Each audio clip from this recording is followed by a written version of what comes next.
They made her sing the sacred wedding hymn, knowing she had no wolf, no mate, no future. Her own sister laughed. Her father looked away. Then the king's silver goblet shattered in his bare hand, a cursed AlphaKing, a throne built on blood oaths. By day, a ruler. By night, something caged in silver beneath the palace. 4 women tried before her. None survived 3 nights. I am not afraid of you, her hand against the bars. His breath against her skin, a rival Luna rising. A council plotting murder. Wards failing. A king on his knees. A moonstone burning, marry me, before the curse finishes us both. 23 years. That was how long Clara Ashford had been a shadow in her own father's house. 23 winters of eating in the kitchen with the elderly and the wounded. 23 springs of watching other girls run on 4 legs through wet pine. 23 summers of pretending the silence inside her bones did not ache like a missing tooth. She washed dishes the night the king came. Of course she did, because that was what Omegas without wolves did in pack houses. They scrubbed. They served. They stayed out of sight until someone with a real animal under their skin needed a clean plate. The kitchen smelled like lamb fat and old smoke, and the cheap tallow candles the cooks used when the good wax was reserved for upstairs. Clara's hands had been in the wash basin for 2 for. Her knuckles were red. Her braid was half undone. The hem of her gray work dress was soaked through where she had splashed herself reaching for a cauldron. Above her, somewhere on the 2nd floor of the pack house, the most powerful man in the territories was being seated for dinner. She tried not to think about him. She tried. Except every wolf in the kitchen had been whispering about him for weeks. King Roland Blackthorn, alpha of alphas, the man who had not smiled in 5 years, the man who toured the smaller packs every decade to decide whether they deserved to keep their borders or be swallowed whole, the man with no Luna, no mate, no heir, which meant every unmated female in the territory had been preening for a month, oiling their hair, practicing their walks, learning to lower their eyes just so when an alpha looked their way. Clara was not part of the preening. Clara was the joke they told to feel better about themselves. A girl who could not shift. A girl whose physicians had pressed their cold hands to her spine when she was 9 and pronounced her empty. A girl whose womb had been declared useless by the same examination. A girl her father had stopped looking at the year she turned 12, so she scrubbed, and she hummed under her breath, because singing to herself was the only thing that made the heat of the kitchen bearable. The cook beside her, an old woman named Mary with arthritic fingers and kind eyes, glanced over. "You shouldn't sing where they can hear you, child. They can't hear me down here. Some things travel further than you think."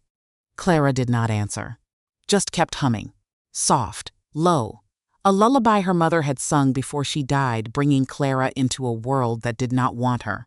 Then the kitchen door swung open, and the smell of jasmine and money rolled in ahead of her sister like a warning. Vivian Ashford had not stepped foot in the kitchen since she was 11 years old. She had no reason to. Vivian was beta blood and silver wolfed and engaged to no one, but expected to be Luna of something before she turned 25. Her dress tonight was deep crimson silk. Her dark hair was pinned up to expose the unmated gland at her neck. Her lips were painted the color of fresh blood. She looked at Clara the way someone might look at a stain. "There you are." Clara's hands stilled in the wash water. "Father wants you upstairs." The words landed wrong. Clara's stomach folded. Mary beside her set down the knife she had been using to bone a hen and turned slightly, just enough to listen. "Why?" Vivian smiled. It was not a smile. It was something that had learned the shape of one. The king requested local entertainment. Something authentic. Father suggested you might sing. The basin water suddenly felt cold. "Vivian." "It is not a request, Catherine. My name is Clara. It is whatever I want it to be tonight. Because tonight, Father is one wrong word away from being demoted. And you are going to march up those stairs and sing the king something pretty. or you are going to be the reason this whole pack gets absorbed by sundown." She paused, examined her nails. Each one paint the same red as her lips. "Oh, and Father thought you might sing the Luna hymn." Mary made a sound. A small one. Almost a word. Almost a prayer. Clara forgot how to breathe. The Luna hymn. The sacred one. The song sung at matings, at coronations, at the binding of two souls under the moon goddess's witness. Performed only by Lunas. By mated females. By women whose bodies could carry a pack's future in their belly. Having a wolfless, barren Omega sing, it was a joke so cruel it had the architecture of a cathedral. "You can't, I can, Vivian. Please," her sister tilted her head. Almost curious. Almost. "Please what?" "Please don't humiliate you in front of a king. Please let you stay down here scrubbing pots like the dog you are." She stepped closer. The jasmine was overpowering this close. "Sister, you have been a joke for 23 years. Tonight you finally get to perform it for an audience." Mary spoke. Quiet. "Brave for an old woman, Lady Vivian. The hymn is sacred. The pack elders will do what the king wants. And the king wants entertainment." Vivian's eyes never left Clara's face. 20 minutes. Or Father explains to the AlphaKing why his beta's daughter refused a direct command during a royal inspection. You know what insubordination during a royal visit means. Clara knew execution. Or worse, exile. A wolfless woman alone in the wild territories would not survive a week. Rogue alphas. Hunters. Winter. Her hands were shaking. She put them flat against the rim of the basin to stop them. The water rippled anyway. "I'll need to change." "No time. My dress is wet." "Authenticity, sister. The king wants the real flavor of our pack." Vivian's smile cut. "We wouldn't want you looking like you belonged with the actual pack members, would we?" She turned. Crimson silk whispered against the kitchen flagstones. Then she paused in the doorway. Spoke without looking back. "Don't disappoint him. For Father's sake." The door swung shut. Mary's hand found Clara's wrist. The old cook's grip was stronger than it should have been. "Child, I have to go up. Child, listen to me." "There's no listening, Mary. There's only up." Clara dried her hands on her apron. Her fingers were still trembling. She watched them tremble like they belonged to someone else. I'll sing the song. I'll bow. I'll come back down. It's just a song." Mary searched her face, found something there. Whatever it was, it made her old eyes water. "It is not just a song. Not from you. Why not from me? Because some people sing what is written, and some people sing what is bleeding." Clara did not answer. She unpinned her braid, combed her fingers through her hair so it fell loose down her back. There was nothing to be done about the dress. Nothing to be done about the soap residue on her hands, or the fact that she could smell lamb fat on her own skin. She would walk into the most powerful room in the territory looking exactly like what she was, a kitchen girl. A joke. Fine. She climbed the stairs. Have you ever stood in a room full of people who were waiting for you to fail? The great hall of her pack house was nothing compared to the palaces she had read about in books. Vaulted ceilings painted with old hunt scenes, long tables of dark oak, tapestries that had not been beaten clean in 5 years. Tonight the hall had been dressed up as best it could. Candles in every sconce, the good silver out. The king's banner hanging beside her packs at the head table, a black wolf on a field of storm cloud gray. She paused in the servant's entrance, just long enough to see him. She had heard descriptions. None of them had prepared her. King Roland Blackthorn sat at the head of the table, like a man sitting in a room he had already decided to burn down. He was not handsome in any soft way. His face was carved, cheekbones like cliff edges, a jaw that had not been gentle in years. His hair was black as wet stone, pulled back from a high forehead. He was dressed simply for a king. Dark leather, a high collar, no crown. He did not need one. Every wolf in the room was already angled toward him, the way iron filings angle toward a magnet, without knowing they were doing it. And his eyes. His eyes were the color of a winter sky right before snow. He was looking at his wine. He had not noticed her yet, then her father's voice. Too loud, too jovial. Ah, here she is. Your Majesty, may I present my daughter Catherine? The wrong name. The cleaner name. The one her father preferred because Clara had been her mother's choice. And her mother had died too poorly for the family's taste. She has a small talent for music. A few wolves at the lower tables snickered. They did not even try to hide it. The alpha of her pack leaned toward the king with a conspiratorial grin she had seen him use on traitors he intended to cheat. We thought, Your Majesty, that you might enjoy the Luna hymn, traditional, sacred, sung at matings. Someone at the second table laughed out loud. The sound spread. A ripple. Half the hall understood the joke instantly. The other half caught up a beat later, looking from Clara to the head table to her father. Watching the cruelty bloom in real time, the king did not laugh, the king did not move. He set his wine down, slowly. Then he lifted his head and looked at her, whatever she had been about to do.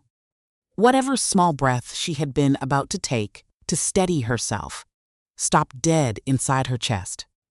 Because nothing in 23 years had prepared her for being looked at like that. Not with hunger, not with pity, not with calculation. Just looked at, direct, whole. The way you look at a thing you are trying to understand before you decide what to do with it. She felt his attention land on her like a hand closing around her throat. He did not speak. She did, barely. The word came out smaller than she meant. I would be honored. Your Majesty. The hall fell silent. Someone, somewhere, gave the order. The lights were dimmed. A servant moved along the wall, snuffing every other candle, making the moment theatrical, making it worse. Now she stood in a pool of low gold light, in her soaked gray kitchen dress, in front of a king with snow in his eyes, while her pack watched. And her father pretended to be pleased. And her sister, somewhere in the shadows behind a column, waited to watch her break. Clara closed her eyes. And she thought of her mother who had sung this same hymn at her own mating. Her mother who had died before Clara was old enough to remember her face. Her mother whose voice Clara only knew from one fading scrap of a memory. A lullaby, a hand on her forehead, the smell of soap and warm bread. She opened her mouth, and she did not sing the song the way it was written. She could not. The song was triumphant. The song was a Luna claiming her bond before the moon goddess. The song was a wolf at the top of her power. None of those things were hers. None of those things would ever be hers. So she sang the only version she had. She sang it like a woman saying goodbye to a man she had never been allowed to meet. The first note came out so soft someone at the back of the hall actually laughed. A bark of a sound, cut short, because the second note rose. Then the third, filling the cavernous ceiling, settling into the rafters, finding the dust in the candle smoke and turning it gold. She had never been trained. She had never had a teacher. But she had spent her whole life listening to a world she was not allowed to walk in. And she had learned, without meaning to, how to put every door that had ever been closed in her face into a sound. What no one in that hall knew was that she had spent 23 years burying a grief so deep it had turned into music. She sang the cruelty of the joke they had handed her, and she handed it back, polished, lit from inside. And somewhere in the middle of the second verse, she heard a sound that did not belong, a small, hard sound, metal yielding. She did not open her eyes to look. She sang on. The final note hung in the air a long time. She held it until her lungs burned, and then she let it go. And the hall held its breath, even after she had stopped. She opened her eyes. Her father was not smiling. Her father was sitting very still with his hand flat on the table, like he had been told not to move it. The alpha of her pack had gone the gray color of bad meat. Several of the mated females at the lower tables were crying, without seeming to know they were crying. A young alpha near the front had his fist pressed against his mouth. And the king. The king had a silver wine goblet in his hand. The goblet was no longer the shape it had been. His knuckles were white where his fingers had crushed it. A thin trail of red wine had run down his wrist and pooled on the white linen tablecloth. He did not appear to have noticed. He was looking at her the way a man looks at something he had given up on seeing. Clara took a small step back. The king set the ruined goblet down. He stood. The scrape of his chair on the stone floor was the loudest sound she had ever heard in her life. Every wolf in the hall dropped their eyes at once. Every wolf except Clara. She did not have the instinct. Nobody had ever taught a wolfless girl when to look down for a predator. So she watched him cross the room. He stopped 3 feet from her. This close, he was overwhelming. He smelled like leather and old forests and something colder. Something that made the small, animalless part of her want to bolt. She did not. She held still, Your Majesty. Her father began. Silence. Her father sat down like the word had struck him. The king's voice was quiet, quieter than she had expected, roughened by something that did not sound like rage. Something closer to disbelief. Who taught you to sing? No one. Your Majesty, impossible. I taught myself. He searched her face. His eyes moved slowly. Forehead, eyes, mouth, throat. Then back up. You are the beta's daughter. Yes, Your Majesty. You have not shifted. The hall might as well have been empty. There was only this. Only him asking. Only her, in her kitchen dress, in her bare feet inside the only good slippers she owned, deciding what kind of woman she was going to be in the next breath. No, Your Majesty, I have no wolf. Something flickered in his face. So fast, she almost missed it. And yet, you sang that hymn like you understood every word of it. Like you had lived it. Her chest had gone tight again, in a different way this time. Not fear, something else. Something with edges. I understand longing, Your Majesty. The words were out before she could think better of them. I understand wanting something I will never have. The hymn is not about having everything. The hymn is about hoping for it anyway. He went very still. For one impossibly long second, he just stood there, looking at her.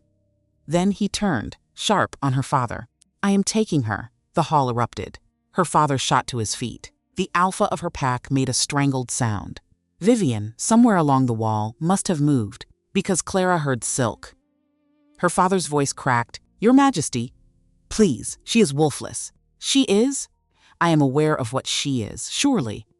I am also aware that you presented your own daughter as entertainment. As a joke. The king's voice never rose. He did not need it to. I am claiming her as payment for the insult. Your Majesty, I beg. Be grateful, Beta. I am not requiring more substantial recompense. He turned back to Clara. You will come to the capital.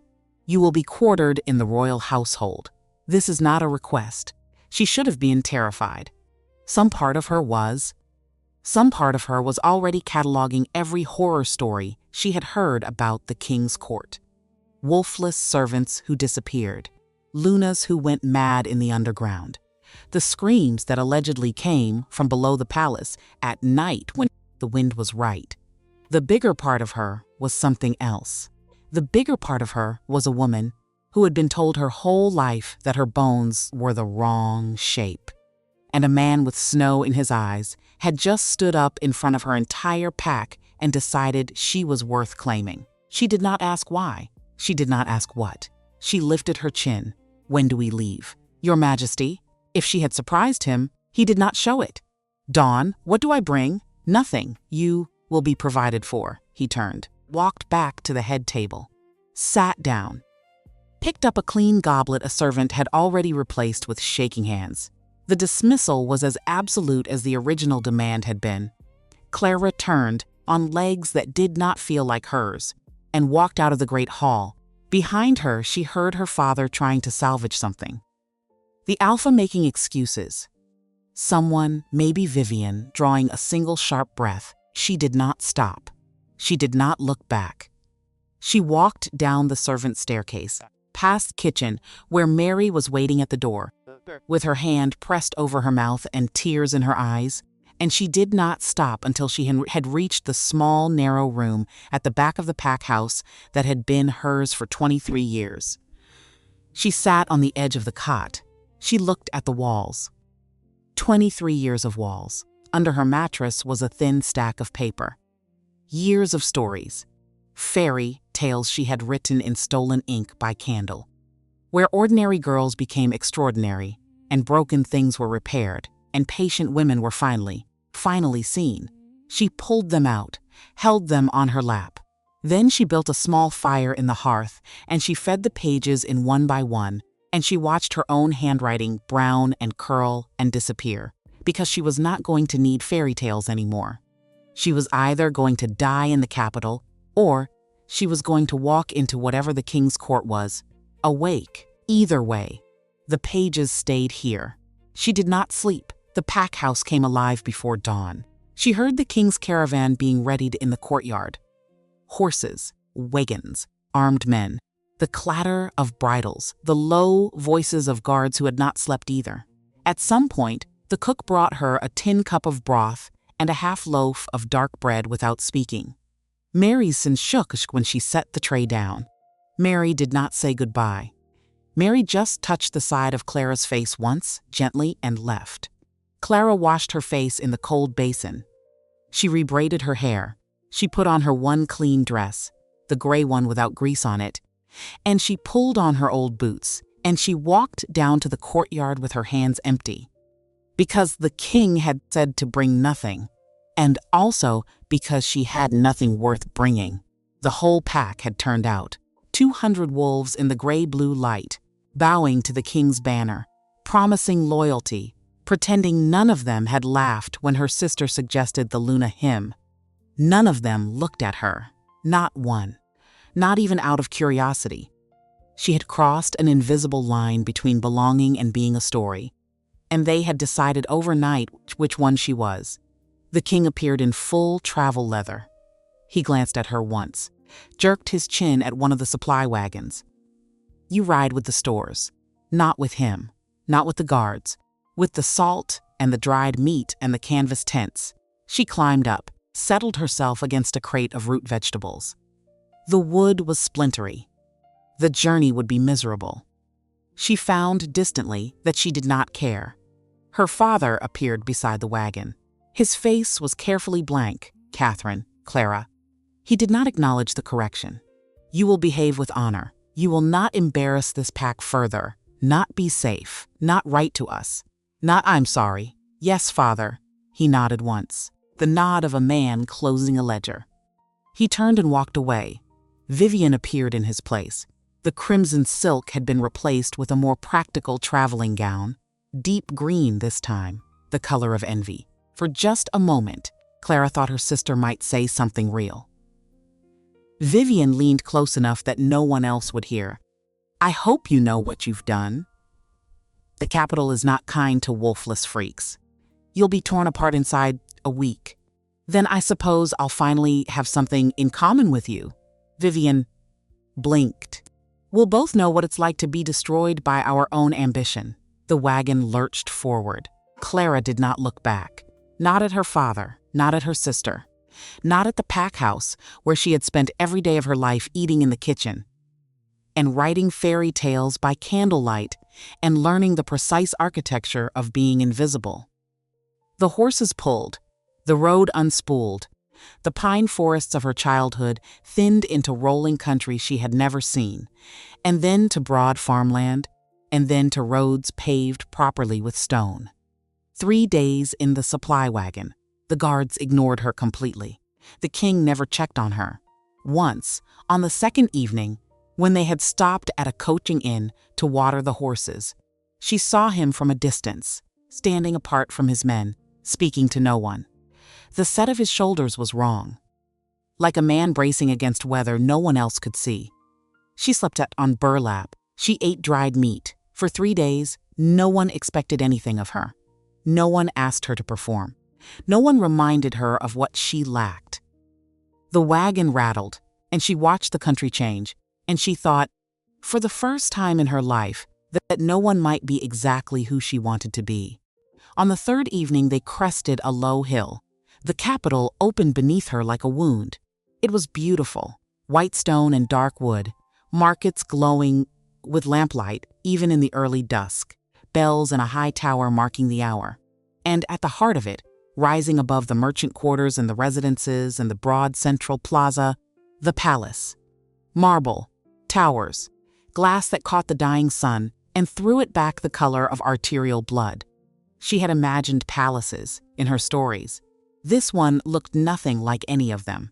The wagon passed through the outer gates, then inner gates, then into a paved courtyard where servants in gray livery moved with the silent efficiency of people who had learned not to be seen. The king dismounted, did not look at her, walked into a side door of the palace and was gone. A sharp-faced woman in gray approached. Examined Clara the way one examines a delivery. "This is the wolfless one." A guard nodded. The woman's lip curled. She did not introduce herself. She turned and walked, and Clara understood she was meant to follow. They did not go up. They went down, a narrow staircase off the main courtyard. Then another, stone that grew rougher with every flight. Torchlight that flickered orange instead of the clean white of the upper rooms.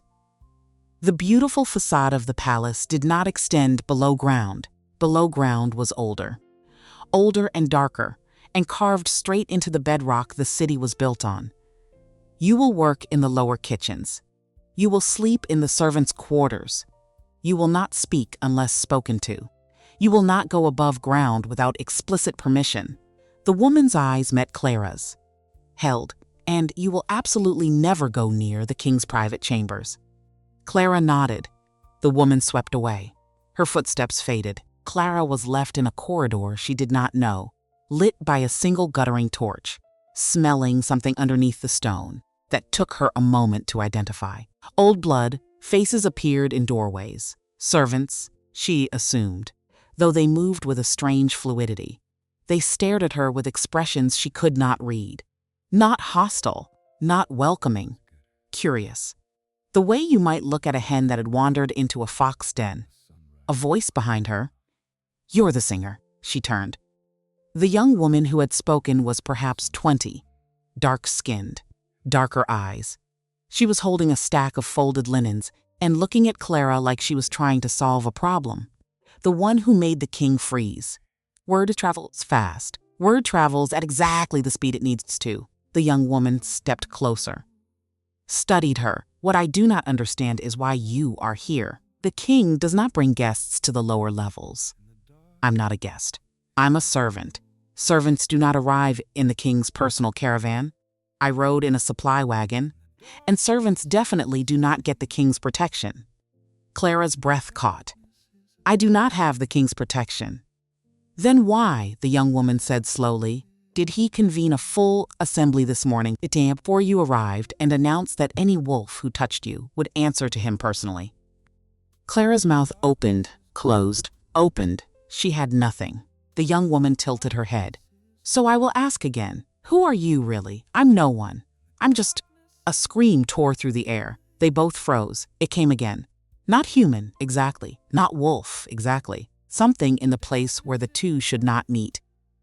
Something raw and agonized and so loud the torch in the wall guttered as if the sound itself had pressure. The young woman grabbed Clara's arm. "Hard, don't. Someone is. Don't ever go toward those sounds. Don't ask what they are. Don't even think about them in a way that's loud. But someone is hurt. Someone is always hurt down here." She started pulling Clara backwards, down a side corridor, toward a small room with a row of narrow cots, one with a folded blanket and a clean shift laid out for her. "Stay here. Don't leave until morning. And for the love of the moon goddess, do not let your curiosities be the thing that kills you." "What are you not telling me?" The young woman paused in the doorway, looked at her with something close to pity, then said it quickly, as though saying it slowly would make it true. "This is where the king keeps his monsters." "His what? He's an alpha. He's cursed." The scream came again, closer this time, and under it, that other sound, the one that raised every fine hair on Clara's neck. A roar that was not entirely wolf, and was not entirely man, and was very precisely something that should not exist. The young woman shut the door. Clara heard the lock click. She stood in the dark, in the small room, with a clean shift laid out for her, on a cot she would not sleep in. She listened to the screams move through the walls like weather. And she understood, very clearly, what the woman in the courtyard had meant when she said, "Never go near the king's private chamber." The king's chambers were not above ground. The king's chambers were down here. Whatever he had brought her into, he had not told her yet.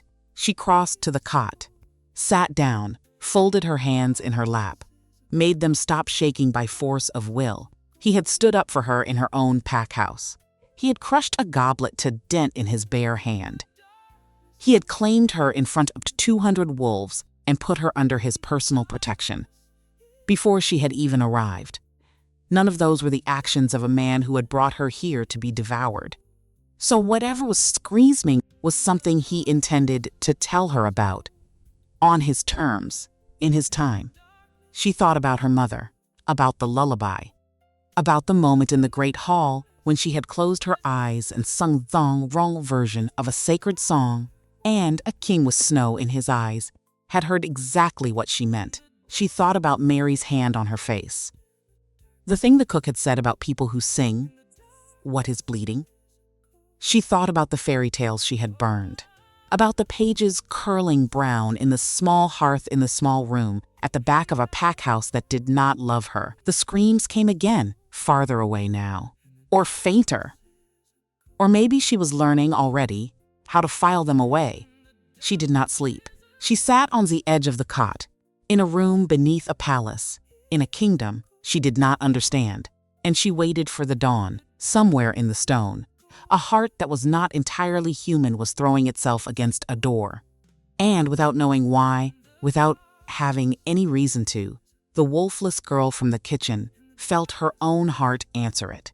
Dawn did not break in the lower levels of the palace. Dawn arrived secondhand, a shift in the air. The screams stopped first. Then the torches were renewed by hands she did not see. Then the lock on her door clicked. The man on the other side was old, gray hair, a face built out of patience, eyes that had watched too many things to be shocked by any one new thing. He carried a clay bowl of something hot. "Come. The lower kitchens want you working before the morning bell." "Who are you, Edgar?" "The man who is going to keep you alive if you let him." She let him. He walked half a pace ahead of her through corridors she had not seen the night before. There was a logic to the underground she had not picked up in the dark. The deeper you went, the older the stone. The deeper you went, the more scratch marks lived on the walls. Some were waist height. Some were higher than her head. She stopped looking at the walls. "Edgar, yes, the young woman, from last night, said the king keeps monsters down here. She talks too much. Is it true?" He did not answer right away. He led her around a corner, past a door reinforced with iron bands, past chains bolted into the ceiling, hanging empty, the links so thick she could have put both her fists through one without touching the metal. "It's the kind of true," he finally said, "that the king himself will tell you. Or he won't. Either way, it is not mine to give you." That's the most diplomatic non-answer I've ever heard. "I have been employed here for 40 years, child. I have practiced," which almost made her laugh. Almost. The lower kitchens were vast, carved out of living rock, cauldrons big enough to bathe in, hearths the size of small rooms, heat that hit her in the face like an open palm. The servants here did not look up when she entered. They had been instructed not to. Edgar set her to peeling, then to scrubbing, then to carrying water from a deep well that smelled like wet iron. Her hands raw, her back aching, her mind quiet for the first time since the Great Hall. Until the king is asking for her, a pause in the room. Subtle. Like everyone had decided at the same moment to find something to look at on the floor. But it's only been a day. He specifically requested the singer. Edgar appeared at her elbow. His expression had not changed. He handed her a cloth to dry her hands. "Come, do not keep him waiting." She followed him. Up the stone got smoother. The torches gave way to chandeliers. The air stopped smelling like old iron and started smelling like beeswax, and the faint herbal note of something she eventually identified as rosemary scattered across the floors of the upper halls the way some people scatter rushes. They stopped before a set of double doors. Black wood, carved with wolves and moons. "So whatever he asks you," Edgar said, "answer honestly." "Why?" "Because he can tell the difference. And because he has been lied to enough." He knocked once, opened the door, stepped back. The doors closed behind her with the sound of a coffin sealing. The room was larger than the great hall of her pack house. Floor-to-ceiling windows, bookshelves she could have hidden inside, a desk drowning in maps and correspondence. And at the windows, with his back to her, the king. He was dressed simply. Dark trousers, a white shirt open at the collar, his hair loose around his shoulders. From the back, he looked almost like a man's instead of a sentence. Then he turned, and his eyes did the thing again, the looking. The whole, direct, undivided attention that no one had ever given her in her life before yesterday, and now apparently was going to give her on a regular schedule, which was going to be a problem, because she had no idea what to do with it. "Sit," she sat. Her legs were grateful. "Do you know why I brought you here? To serve in your household?" "Your Majesty, no." "Then I do not know. I brought you here because your voice did something I had stopped believing voices could do." She waited. He moved to the desk, leaned against it, crossed his arms. Even his stillness looked like a leash being held. "I have heard the Luna hymn performed hundreds of times." Trained voices, Luna queens, high priestesses with 40 years of breath control. Every single one of them technically perfect. Every single one of them hollow. "Your Majesty, you made it real." She did not have an answer. "You made me feel it. For the first time in 5 years, I felt something other than the same two things I have been feeling for 5 years. Do you understand what I am saying to you?" "No." "Good. I have not earned it yet. But I will explain." He pushed off the desk, crossed the floor, stopped. "Careful, not too close. Why did you sing it that way?" "Because I have nothing else." She heard the words leave her. She did not want them to. They came out anyway. "No wolf, no mate, no future. All I have is the ability to understand beautiful things I am not allowed to have." And when I sang about a sacred bond, I had to sing the only version of it I know, which is grief. He looked at her for a long time. When he spoke again, his voice was different, lower, less like a king. "You think you have no future. I know I don't. Is that what they told you?" "It's what they showed me. Every day." For 23 years, she watched him absorb that, watched something move behind his eyes that was not pity. Pity she would have recognized. Pity she had a vocabulary for. This was something else. Something with anger in it that was not directed at her. "I want to make you an offer," he said. "Before I make it, you have to understand what you would be agreeing to. So I am going to tell you something I have told 4 people in 5 years." He went to the window, looked out over the city. When he spoke again, it was without looking at her. "I am cursed. Not metaphorically. Literally, by day I am this, human-shaped, capable of running a kingdom. When the sun goes down, I become something else. Something my advisors have agreed to call a beast, because the actual word for what I become is impolite at dinner parties." She did not breathe. "The screams you heard last night. Yes, they were me, throwing myself against wards that have held for 5 years, because the other half of me would like to tear this palace down to the foundation. The only reason this kingdom still exists is that the magic in those walls holds my second self in a cage from sundown to sunrise." He turned. "I am telling you because I am about to ask you to stay in the same room as that cage. At night, while I am inside it. For as long as you can stand it," a long pause. "You will sit on the other side of bars I cannot break, and you will not run. You will not scream. You will not break the way the last one broke. You will simply be there, with me, so that I am not alone in the worst hours of my life. In exchange, you will have safety, education, a life that is not a kitchen, and the protection of the crown." He paused. "You will have a chance to matter." The room got very quiet. She had 100 questions. She picked one. "Why me?" because everyone else who has tried ran. Because you stood in a hall full of wolves with no animal of your own, and you sang back at them. Because when I asked you why you sang that hymn that way, you told me the truth, even though it cost you something. And because, frankly, I am out of better options. That's a very unromantic offer. It is not a romantic offer. Right, it is a survival offer. For both of us, she thought about it. She let herself think about it, properly, not as a fantasy. As a contract, the risk was death. The alternative was scrubbing pots in a basement until she was old enough to be useless. Even at that, I have a condition. His eyebrow moved. Just one. You are negotiating with a king. You said you brought me here because I am honest. So, honestly, if I am going to risk my life sitting next to your second self every night, I want something that is mine. What? Teach me properly. Like you would teach a son. History, politics, strategy, whatever you would have taught in air. Let me use that library. She nodded at the shelves.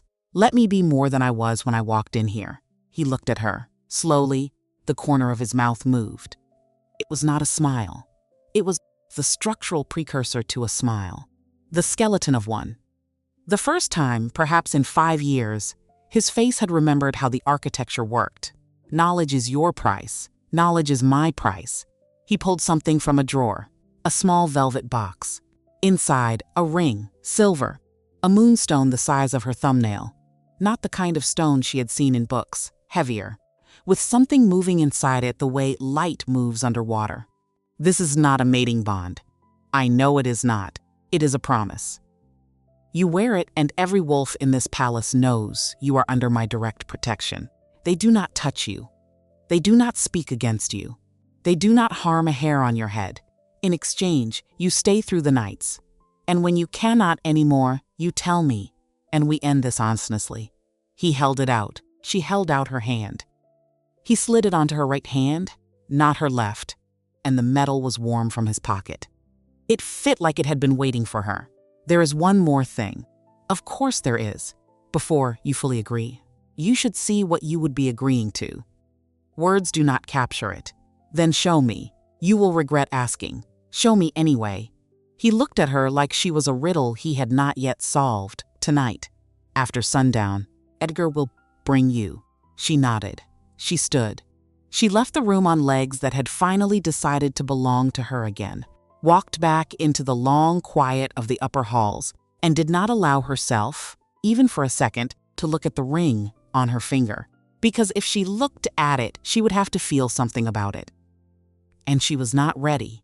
She read all afternoon. She picked the dustiest, most disused corner of the library and pulled down a book on magical bindings. The text was old. She read about curses, about the rules of them, about how every binding had to contain its own undoing, because magic was a contract. And contracts that could not be broken were not contracts but cages, and cages collapsed on the things inside them eventually. Edgar brought lunch and a small, disapproving look about the candle she had pulled close to her face. You will ruin your eyes. Then I will read in the dark. I am not paid to argue with you, child. You are not paid enough to do anything, Edgar. That is correct. And yet, he sat down across from her without being invited. She liked that. He told you then. He told me. Are you frightened? Yes, good. Frightened people are careful. The brave ones are the ones who get torn open. How many? He paused. 4, before you. None lasted 3 nights. What happened to them? 3 ran. The 4th lost her mind. We had to send her home with enough gold to buy her family's silence. And the king blamed himself. Stopped trying. Until she put the book down. Edgar? Yes. Why are you telling me this? He folded his old, dry hands on the table. Because in 40 years I have watched a boy become a king, become a thing barely held together by duty, and the will to die well. And you are the first person who walked into a room with him and refused to look down. The boy I knew lives somewhere underneath the king. If anything pulls him out, it will be a woman who is too stubborn to be afraid of the right things. She did not know what to do with that, so she did not do anything with it. She just nodded. and she went back to her book until sundown approached, and the windows of the library began to turn the gold orange of an autumn evening that did not know what was about to be born inside the palace beneath it. Edgar collected her at last light. He led her down, past the lower kitchens, past the servants' corridors, past a door reinforced with silver bands. Then another, then another. The deeper they went, the older the symbols carved into the lintels became. None of them looked like any alphabet she could name. All of them pulsed very faintly, with a light that was not light. They stopped at the last door. Beyond this, Edgar said, is the night chamber. Once you go in, the door seals. It does not open again until dawn. He cannot leave. You cannot leave. Understood? There is a stool. There is water. There is a blanket. Stay in the far corner. Do not approach the bars. Do not show fear. Fear triggers him. Don't show fear, yes, while locked in with a monster. Yes, Edgar, do you hear yourself? Every day, child. He opened the door. The chamber beyond was larger than she had expected. 30 feet across. Half of it stone floor, half of it cage.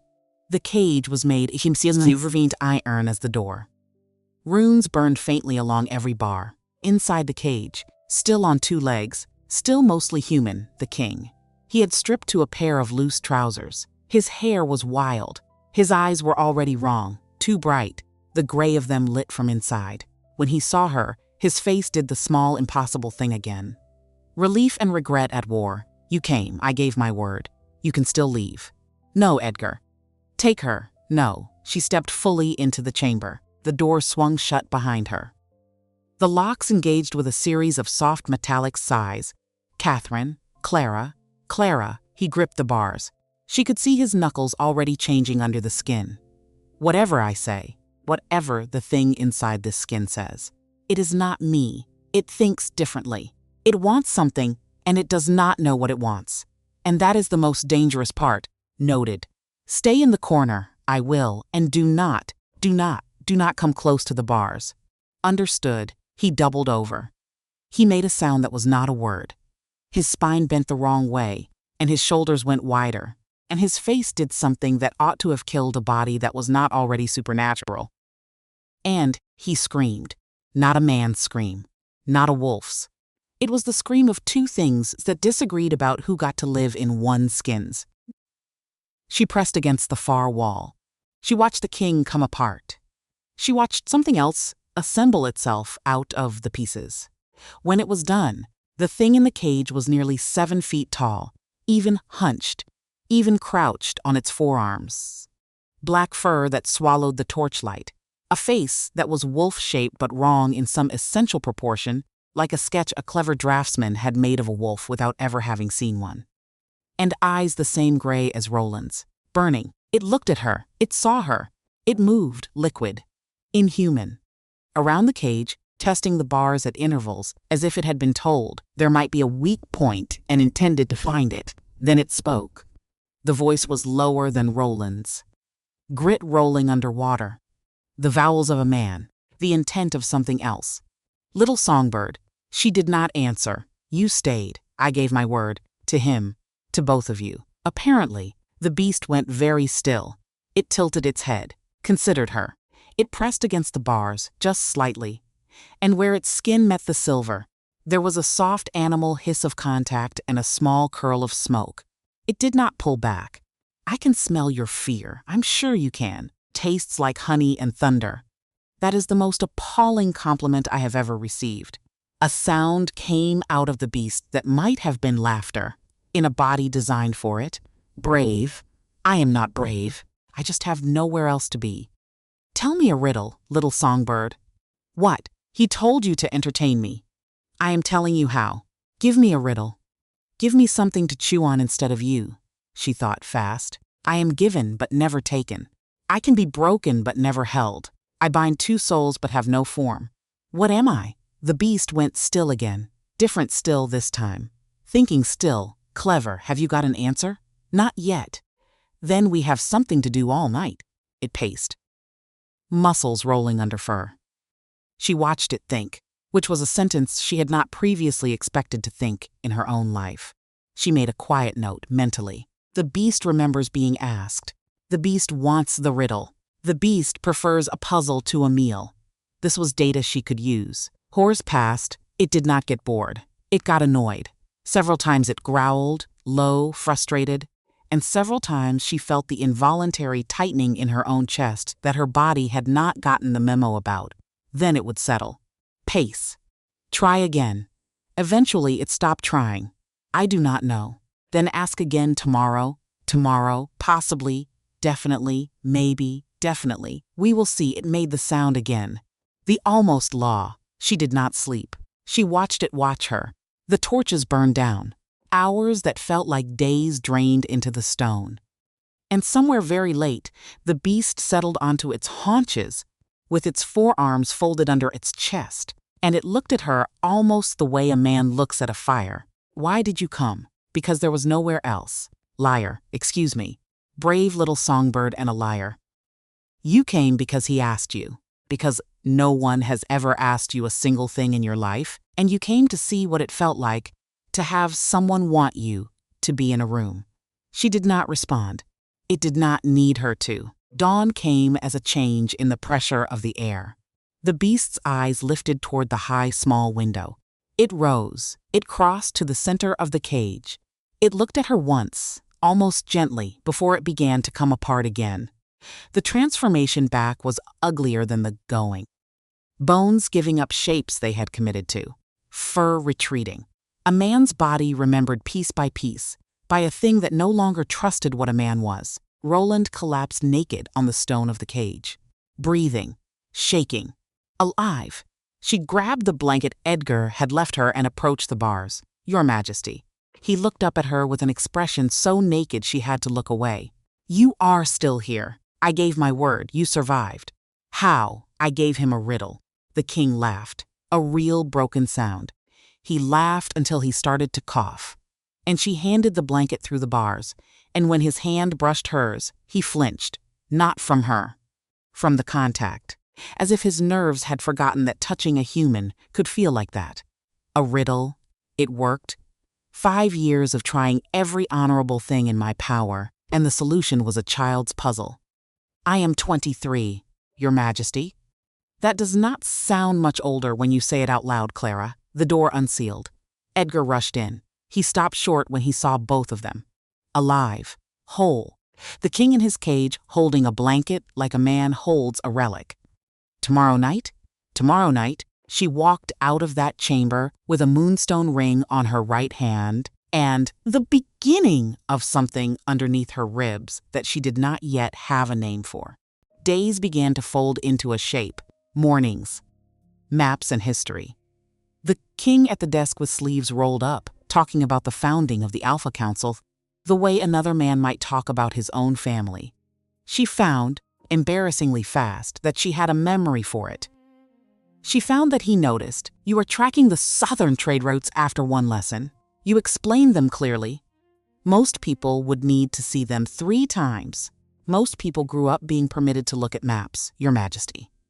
He paused. Roland. What behind these doors? Roland, that feels like a trap. It is not. It is an inefficiency. I am tired of being a title in a room with the only person who reads in this palace. She did not answer that. She wrote down a new note, afternoons. The library. Whole shelves she had not been allowed to know existed. She read about wolfless bloodlines in the older texts. Before the council had decided to call her kind broken instead of rare, she read about the first Lunas. None of them had wolves. The Wolf Luna model was 300 years old. 300 years. A blink in old magic, which meant everything she had been told about her worthlessness was a story someone had decided to tell relatively recently. Which meant she stopped reading. She sat back in her chair. She thought, oh, that is a problem for the council. Then she went back to her book, Evenings. The chamber, the cage, the beast. It got harder, not easier, not harder to survive. Harder to look at him. By the 5th night, he was finishing her riddles before she finished giving them. By the 6th, he was returning fire. I have cities but no houses, forests but no trees, water but no fish. What am I? She answered a map without taking her eyes off him. And the sound he made, a satisfied beast noise that was almost approval, lit something in her chest she did not have permission to feel.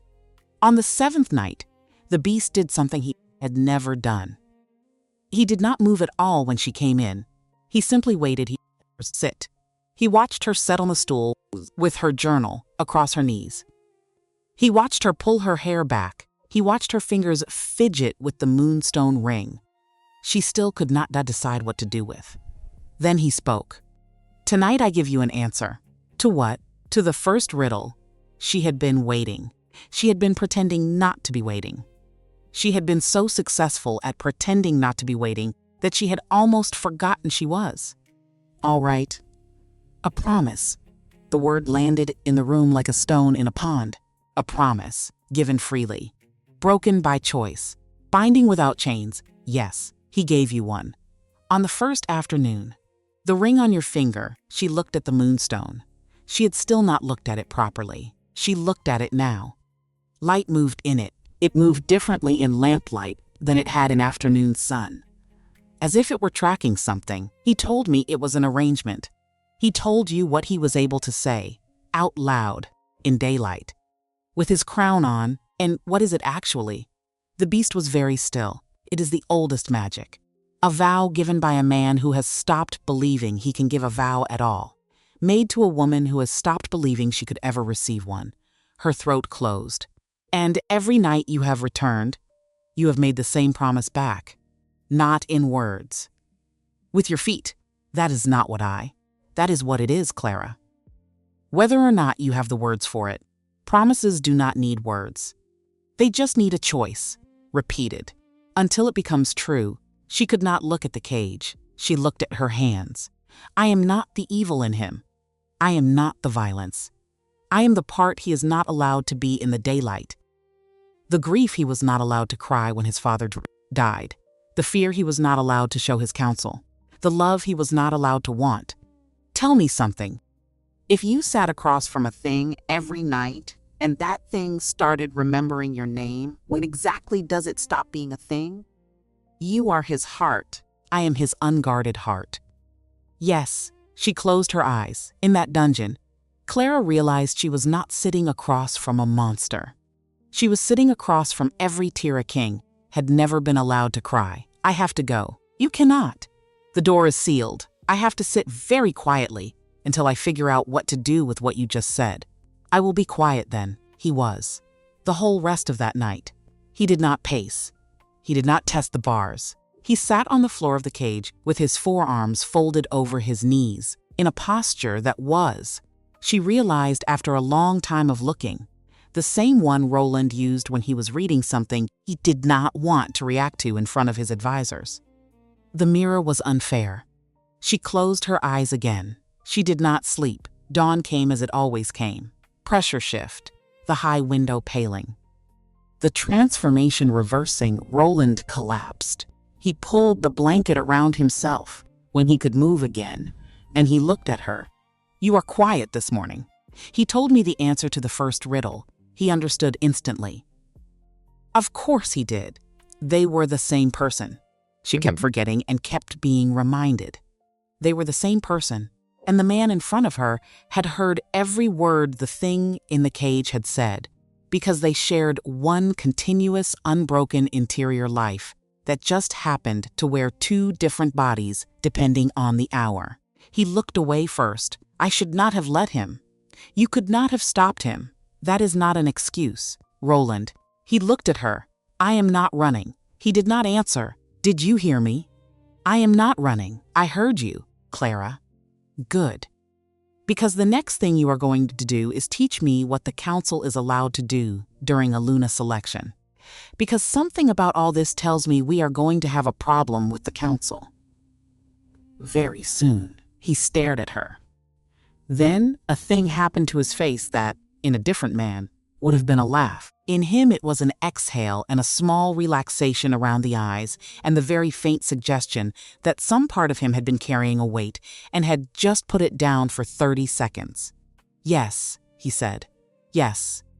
We are going to have a problem with the council. He was right. The problem arrived the next afternoon. A delegation. 3 council members in formal gray, 2 clerks, 1 elderly chamberlain. Roland did not introduce by name. The eldest of the 3 council members was a silver-haired alpha named Lord Bramwell. She knew the name from her morning lessons: old blood, old land, old ambitions. She also knew, because Edgar had quietly mentioned it over breakfast in his careful Edgar way, that Bramwell had a daughter. The daughter was 6. The daughter had been informally promised to the king's court 5 years ago, before the curse, as a likely Luna candidate when the king finally chose. The daughter had been waiting. Bramwell did not look at Clara when he entered the small audience room. He looked through her, the way you look through a window to discuss the weather. Your Majesty, my lord, there has been some discussion, has there, among the council, about certain choices. Be specific. The young woman on your right hand wears a ring. She does, and the refers to her with certain courtesies that have not been formally extended. They have, in fact, Your Majesty. By me, Bramwell allowed himself a polite exhale. The kind designed to convey patience with a willful child. There are protocols. There are bloodlines to be considered. There are 5 years of arrangements. There were 5 years of arrangements when I was a man you could marry off. I am no longer that man. With respect, Your Majesty. And there will continue to be arrangements made for this kingdom, by me, not by the council. Was there anything else, Bramwell? Bramwell looked at Clara then, fully. For the first time, his eyes were cold, not angry. Worse, calculating. Like a man pricing a horse he intends to put down later, away from the buyers. No, Your Majesty. Nothing else. He bowed, slightly less deeply than protocol required. He left, the door shut. The silence in the room had a temperature. She spoke first. That man is going to try to have me killed. Roland's jaw was tight enough to crack stone. Yes, Your Majesty, yes. You do not sound surprised. I am not surprised.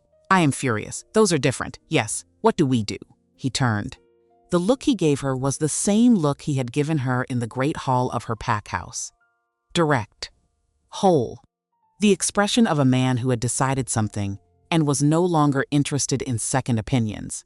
We let him try, and when he does, we cut him out by the roots. A pause.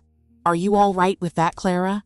She thought about her father, about her sister, about the 4 women before her who had not made it 3 nights, about the cook with the kind eyes who had given her a warning dressed as a blessing, about the moonstone on her right hand and what the beast had told her it was.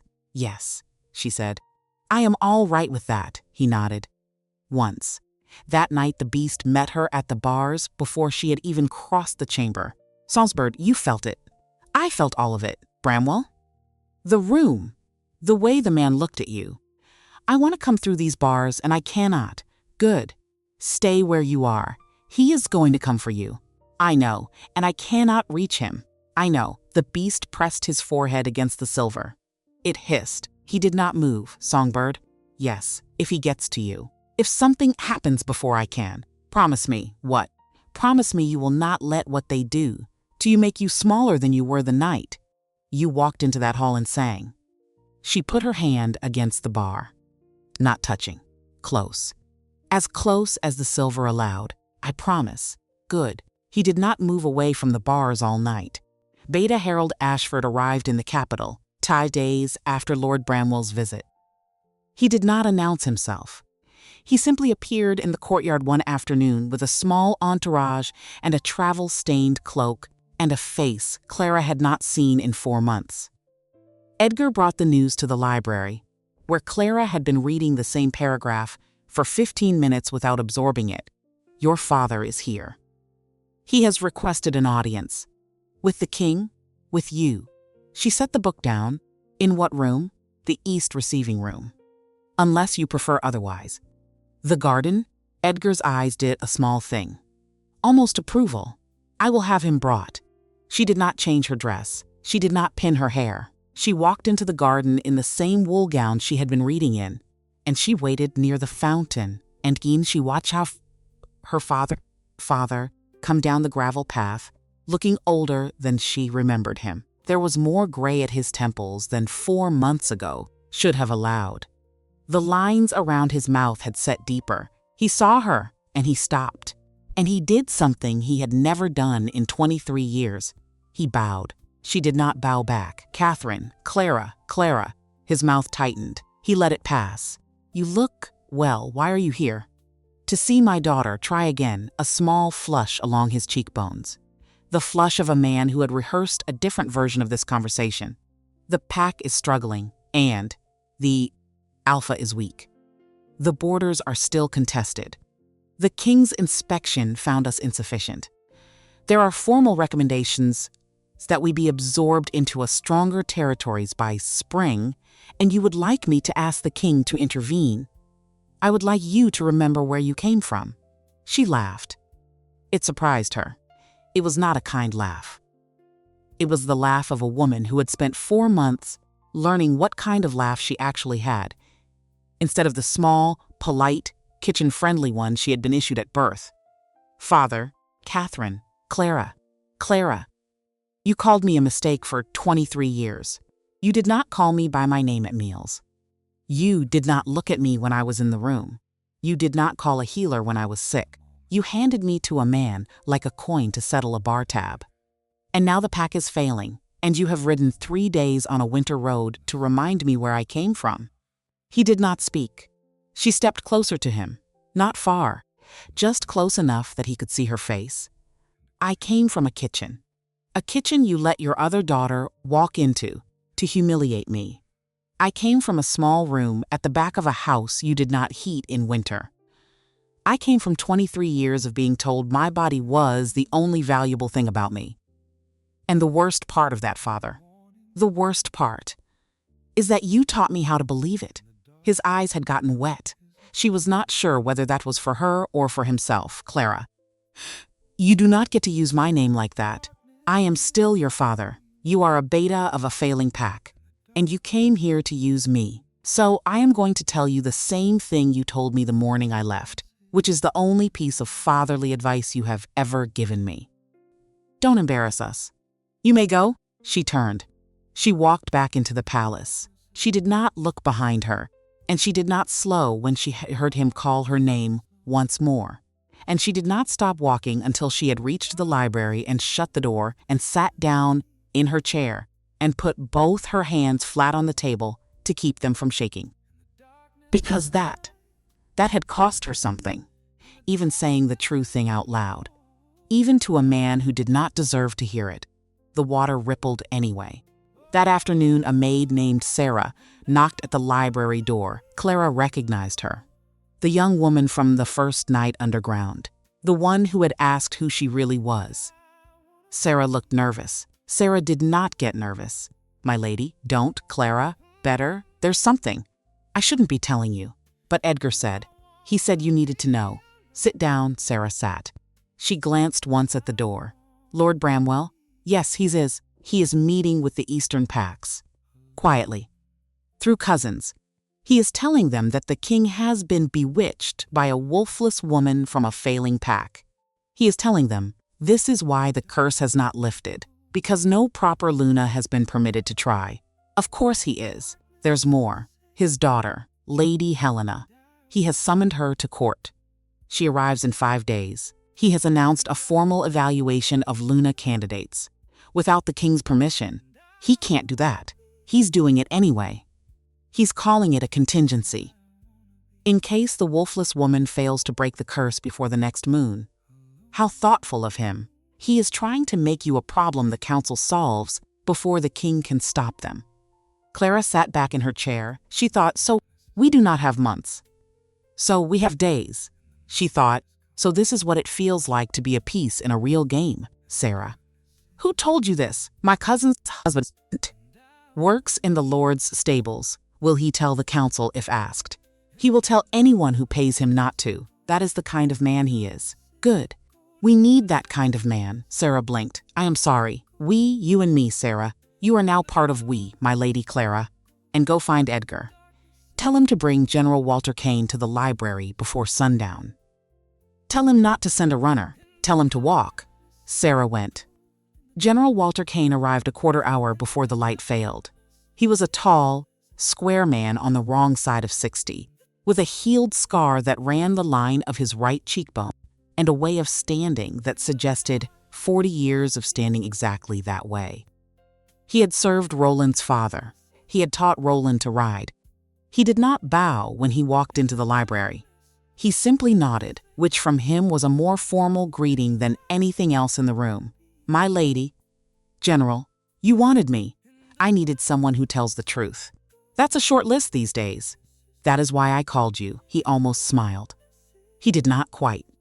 He sat down without being asked. He folded his hands in his lap. Old hands, cracked knuckles, a small white scar across one thumb.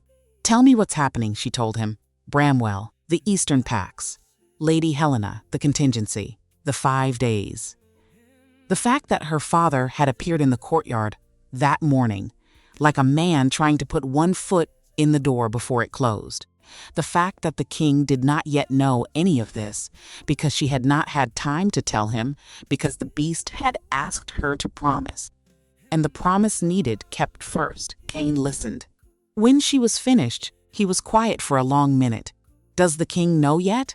No. Why not? Because if I tell him at the wrong moment, he will go and put Bramwell against a wall personally. And I think we need Bramwell to keep believing he is winning for 2 more days. So we can catch the others with him. Kane looked at her. Properly. How old did you say you were? 23. 23. He made a small sound, almost a laugh, more a confirmation. I have served 3 kings, my lady, Clara. I have served 3 kings. I know loyalty when I see it. The boy needs you. Do not let them break you. She held his eyes. I am not planning to break, General. I can see that. What do you need from me? Names? Of the council members Bramwell has spoken to. Of the Eastern Alphas he has written to. I need them by tomorrow morning. Done. And I need you to be in the audience chamber the night we move. I will be there. And, General. Yes. Thank you for not asking why. I am the one giving you orders. He stood. He did not bow. He laid one big rough hand flat on the table between them. Just for a second. In a gesture so old-soldier she almost cried, You earned the ring, my lady. The rest is just paperwork. He left. She sat with her hands on the table for a long time. Then she got up and went down to the night chamber because the sun was already gone, and she had a promise to keep. The beast was waiting at the bars. You smell like men. I had visitors. How many? 3 names. My father, a maid named Sarah who is on our side, and a general named Walter Kane who is going to help me dismantle Bramwell. You did all of that today? Yes. The beast made the laugh noise. It was different now. Warmer. As if the rough machinery of a beast's vocal cords were slowly being retrained by a man who was learning had done very late. How to be amused, Songbird? Yes. You are dangerous. I am taking that as a compliment. I meant it as one. She sat on her stool. She did not open her journal. There was nothing in tonight worth taking notes on yet. Roland does not know. He knows. He hears what I hear, eventually. He will know by morning. Will he be angry at you? No. At Bramwell, yes. And at himself, because he should have seen this coming and did not. Because he has been letting himself be distracted by a singer in a kitchen dress. Are you? Distracted. Always. A pause. Clara, yes. Whatever happens. With Bramwell. With the council. With Helena. Yes. Do not let it become bigger than what we are doing here. The riddles, the nights, the conversation. None of that is small. Do not let them make it small in your mind because they are going to try. She looked at him. A wolf-shaped thing in a cage telling her not to forget what mattered. Telling it more clearly than any man she had ever known. I won't. Good. She had been right about Bramwell. She had been right about the timeline. She was not right about the timeline being 5 days. The lock on the cage failed the next night. Not all at once. Not loudly. She did not notice anything at first. She walked into the chamber the way she walked in every night. She sat on her stool. The beast emerged from Roland with the same wet violence as always. He looked at her, started to pace. tested the bars at the usual interval the way he always did. The silver hissed at him. He pulled back. He tested again. The silver hissed. He pulled back, but more slowly this time. He cocked his head. He tested a third bar, a fourth. He moved slowly around the cage in a careful arc, testing each section. On the eighth bar, he met no resistance. He pulled back as if burned. He looked at her. "Clara, what? Get up. What is wrong? Get up and stand against the door now." She stood. She walked, slowly, backwards. She did not turn her back on him. She felt the wood of the door against her shoulders. Solid, locked, sealed until dawn. The beast was breathing hard. He was looking at the eighth bar, then at the ninth, then at the runes carved along the upper edge of the cage, where the silver-veined iron joined the stone ceiling. He was looking at them the way a man looks at a misprinted contract. Someone has tampered with the wards. How can you tell? Because half of them are not speaking to each other. The cage thinks I am still in it. The bars in this section do not, can you? Test, I am about to. He reached out one taloned hand. Slowly, he laid the pads of his fingers against the eighth bar. Nothing, no hiss, no smoke, no pain. He closed his hand around it. The metal bent, not snapped, bent, like soft wax. Like the bar had been told that for tonight it was a suggestion. He let go. He looked at her. His eyes were already changing. There was something else moving behind the gray. Something less his, Clara. Listen to me, I am listening. I cannot keep him in here much longer. He is testing the failure. He has noticed. Who? The other half of him. The one that does not speak. The one that is just hunger. Roland. He is not Roland right now. The thing I am is the part of him that loves you. There is another thing. Underneath me. The one I am supposed to keep contained. Do you understand? He is going to come through that bar in less than a minute. All right. Stop saying all right. I do not know what else to say, Roland. Run. The door is sealed. Press yourself against it, against the runes. They will hold you. He cannot pass them. He cannot. Press yourself against them and do not move. Do not speak. Do not breathe more than you have to. She pressed her back against the door. The runes burned faintly through her dress, warm, almost humming. She felt them. She did not move. The beast bent the eighth bar all the way down. Something stepped through. It was not the thing she had been talking to for 7 nights. It was the shape that had been wearing a costume. Now it was undressed. The fur was wrong. The eyes were wrong. The way it moved was wrong. It came out of the cage on 4 legs and rose onto 2, and it filled the chamber the way the weather fills the room. It looked at her. It was not a look. It was a measurement. It came across the floor, not fast, slow, as if to enjoy the geometry of closing distance.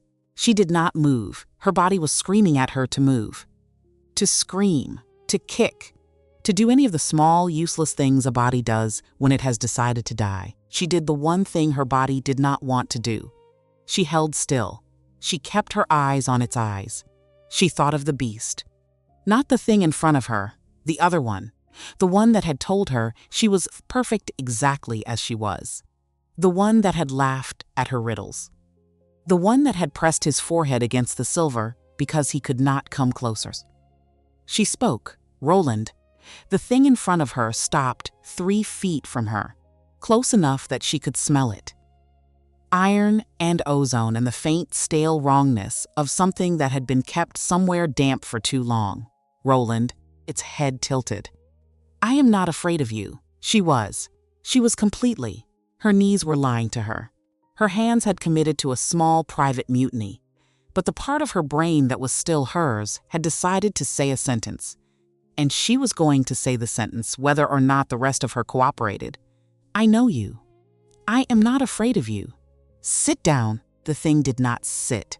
It did not move toward her either. Its head tilted the other way. Its breath came out hot and slow. And something behind its eyes did a strange small flicker, and it took 1 step backwards, then another. Then it sank with terrible reluctance onto its haunches on the cold stone of the chamber floor, 3 feet from her, staring, like a dog that had been called by a name it half remembered. Horrors passed. She did not move. She kept her back against the runes. She kept her eyes on its eyes. She talked eventually because the silence was worse than her voice. She talked about her mother, about the lullaby, about the small room at the back of the pack house, about the cook with the kind eyes, about the maps Roland had taught her to read, about the way the moonstone moved its light in lamplight versus afternoon sun. She talked because she had been told all her life that her voice was a problem, and she now had the unanticipated information that her voice could keep a thing on a leash that no chain in the world could hold. At some point, the thing across from her sank from its haunches onto its belly. At some point, its great wrong head lowered onto its forearms. At some point, its eyes closed. She kept talking. Dawn came. The thing on the floor convulsed once, then started to come apart. The transformation back was worse than she had ever seen it. Things that should not be inside out went inside out. Things that should not cracked. She watched until she could not anymore, and then she heard Roland scream the way only a man screams when he has been told he is the reason something terrible almost happened. And then there was silence. Then the door behind her unsealed. Edgar, then General Kane. 2 paces behind him, with his sword drawn. Then half the upper hall guard. She did not move from the door. She could not. Kane reached her first. He did not touch her. He did not even speak. He just stood between her body and the room, with his sword down by his side, and he waited until she remembered how to walk. Roland did not wake for 2 days. She sat by his bed in his private apartments above the night chamber. She had never been in the apartments before. She had not realized he kept them.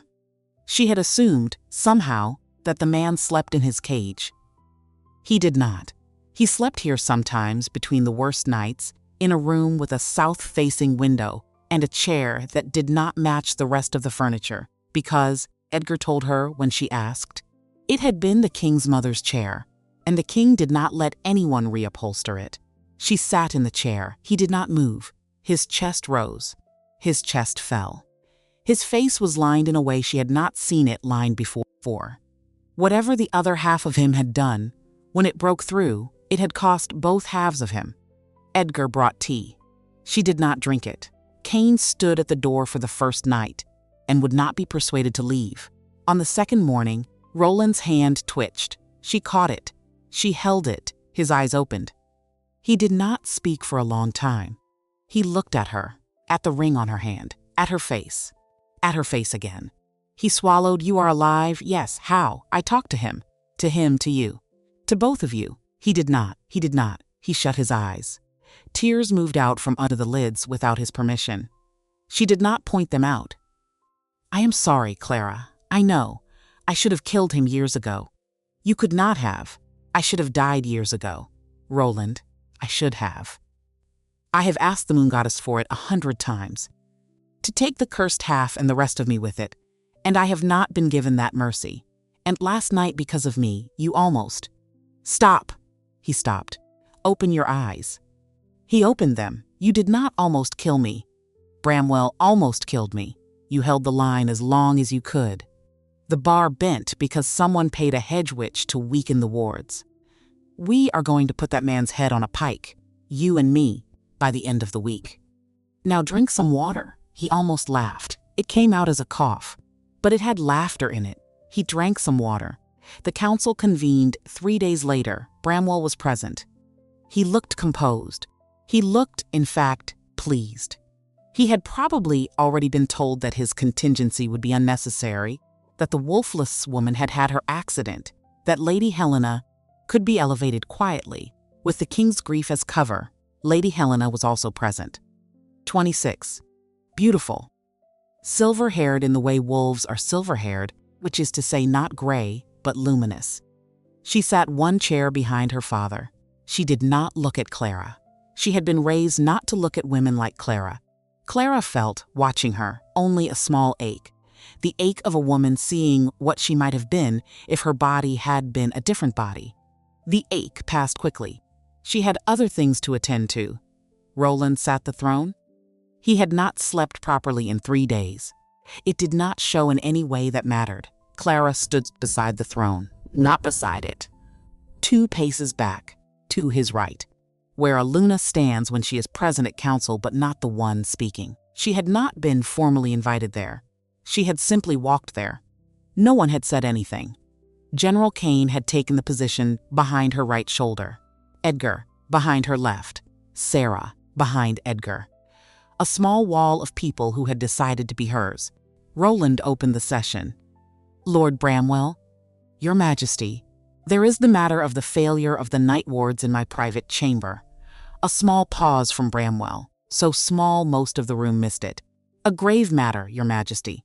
Has the source been identified? Yes. And General Kane? Kane stepped forward. He produced a small leather satchel. He laid it on the floor of the council chamber. The hedge witch, Your Majesty. Hired 6 days ago. Paid in 3 installments. He has named the man who hired him. He produced a folded letter. And here, correspondence between Lord Bramwell and 3 of the Eastern Alphas regarding the elevation of Lady Helena Bramwell to the position of Luna in the event of the failure of the kings. Current arrangement, he laid the letter down, and here. A signed deposition by Lord Bramwell's stable master regarding the timing of the Lord's payments to the hedge witch and the source of the funds. He stepped back. The council chamber was silent. Bramwell rose slowly. Your Majesty, this is... Sit down, he sat. Roland did not stand. He did not raise his voice. He spoke from the throne in the same tone he had used on a wine goblet 4 months ago. Bramwell, you hired a hedge witch to weaken the wards on my night chamber, with the intent that the second half of me would emerge unsupervised, with the further intent that my chosen companion would be killed by my own hand. Yes or no? Bramwell did not answer. You assumed that grief and shame would make me malleable, that I would accept your daughter as Luna because I would no longer trust myself to choose. Yes or no? Bramwell still did not answer. Roland did not need him to. You will surrender your seat on the council. You will surrender your lands. Your daughter, who I trust had nothing to do with this, will retain her name and her freedom, and may make her own choices about her future, with my apologies for being the convenient explanation her father gave of her for her life. He looked at Lady Helena. Lady Helena, to her credit, lifted her chin. You will, Bramwell, be exiled to the northern reaches under guard, where you will live out the rest of your days under the supervision of a warden of my choosing, and you will reflect at your leisure on what you tried to do to a woman who has done nothing in this kingdom except sing once and then refuse to lie. The room exhaled. Bramwell did not. He was looking at Clara. He was looking at her with the same cold pricing expression as before. The expression of a man who, even as he was losing, was still trying to calculate the cost. She held his eyes. She did not look down. She had learned, finally, what that instinct was for. It was not for predators. It was for cowards. And she would not give it to him. The guard took him out. That night, the 7th night since the cage had failed, Clara walked back down to the chamber. The bars had been replaced. The wards had been rewritten by 2 of the older witches the council had quietly retained over the years, with Edgar standing in the doorway the entire time. Roland was already inside the cage when she arrived. He did not look like a man preparing to break apart. He looked like a man preparing for a conversation. Sit, she sat. The change came. It had its old shape, the screaming, the bones, the fur. The beast on the other side of bars that now sang the right notes again. He did not move when he came through. He simply sat, folded his great forelimbs under his chest. Looked at her. Songbird. Yes. The first riddle.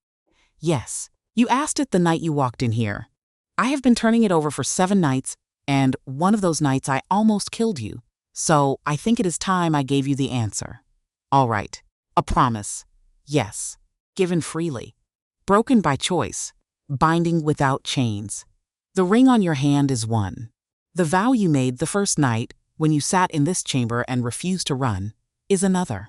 The thing we have built in 7 nights, in 7 conversations, is another. Yes, And there is one more. She waited. The one we have not yet said out loud. Her chest did not so much tighten, as it simply stopped pretending it had any structural integrity. She did not look away from him. Roland.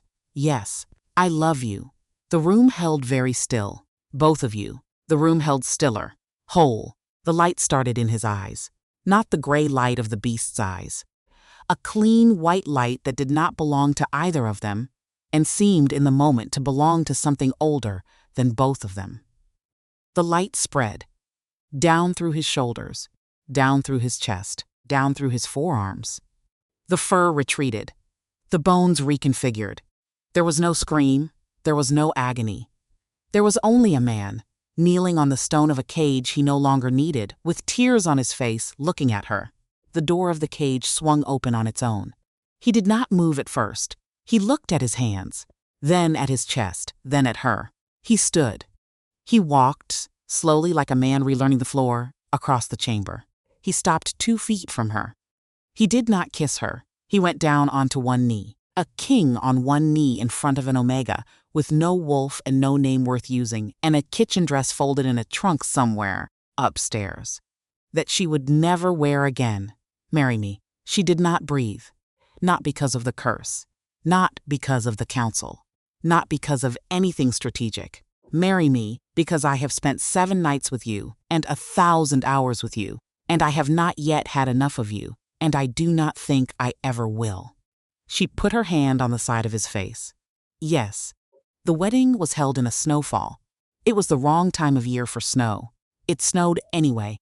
Edgar said it was old magic. Cain said it was the moon goddess showing off. Sarah said it was probably both. Clara walked down the aisle in a gown, the color of fresh cream, with no one to give her away. Because there was no one whose right it was, and at the altar the king of all the wolf territories took her hand without ceremony, and held it like he had been holding nothing else for years. Her father was in the 2nd row. He had not been invited. He had come anyway.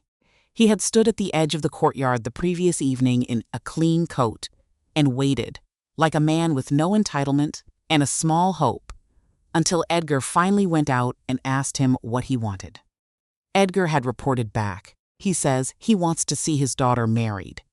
He is not asking for anything else. Clara had thought about it for a long time. She had not forgiven him.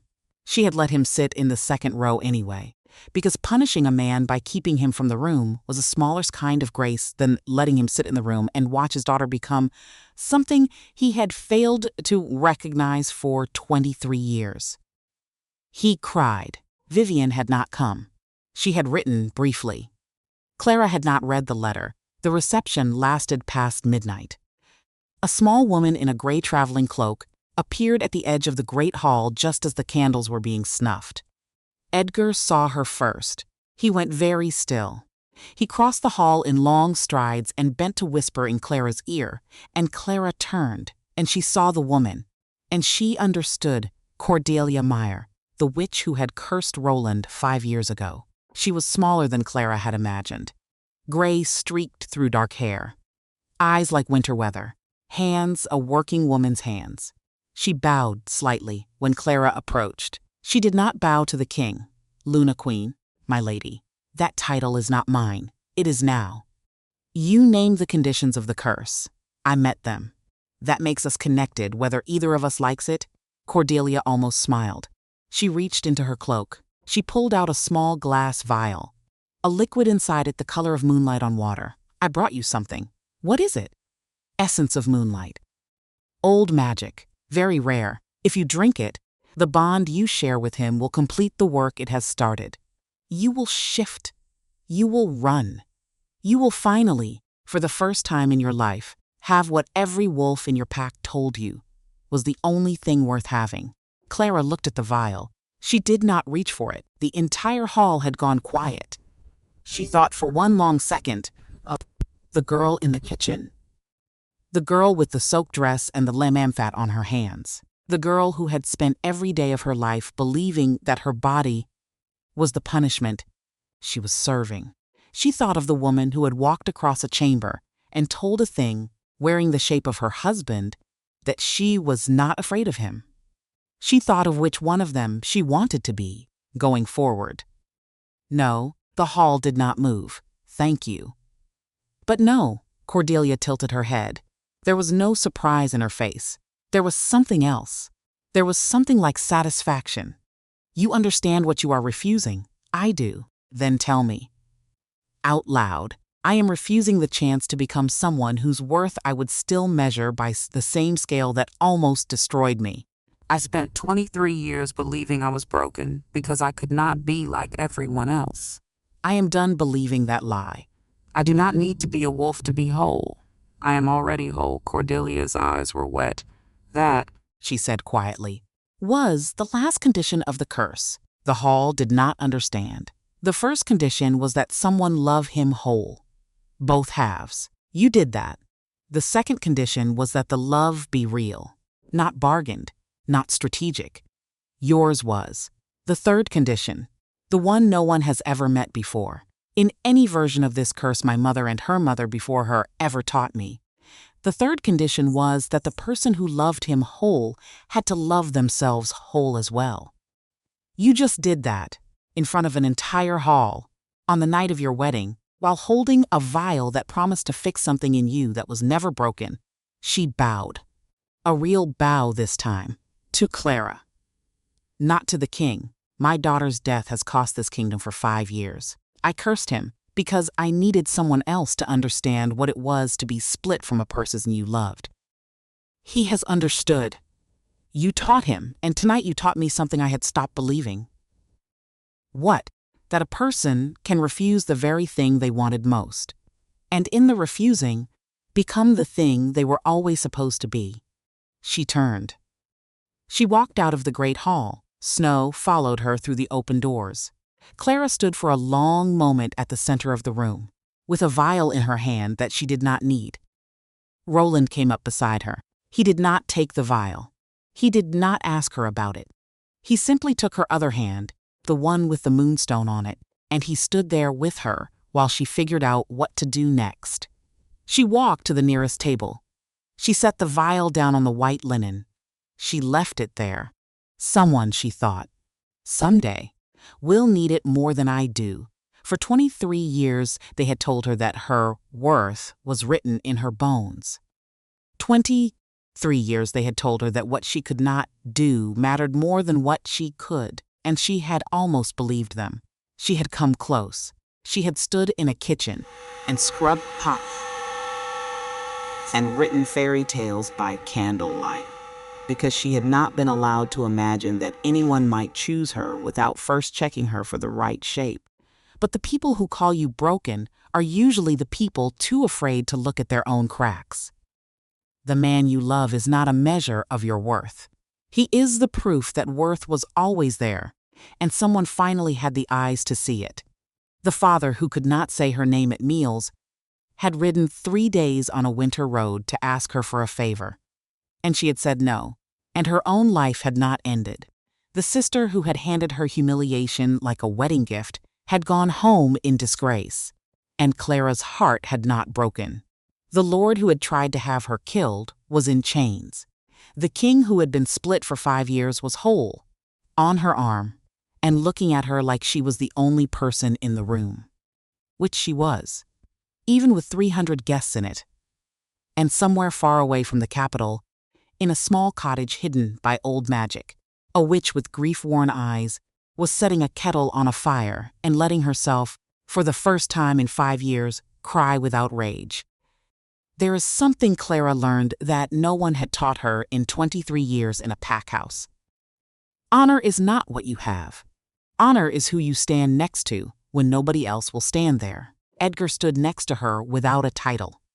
Cain stood next to her without an order. Sarah stood next to her without being asked. None of them had been raised to. All of them chose to. That is what loyalty looks like when nobody is watching. That is what it costs. And it does not require a wolf. It does not require a bloodline. It does not require the right shape of bones. It requires one decision, made over and over, on small days, when the smart move is to look away, A father can lose a daughter forever for one cowardly night in a great hall, and he will not know he has lost her until the morning she walks past him at her own wedding without looking down. The men who tell you what you are worth are usually the men who have never asked themselves the same question.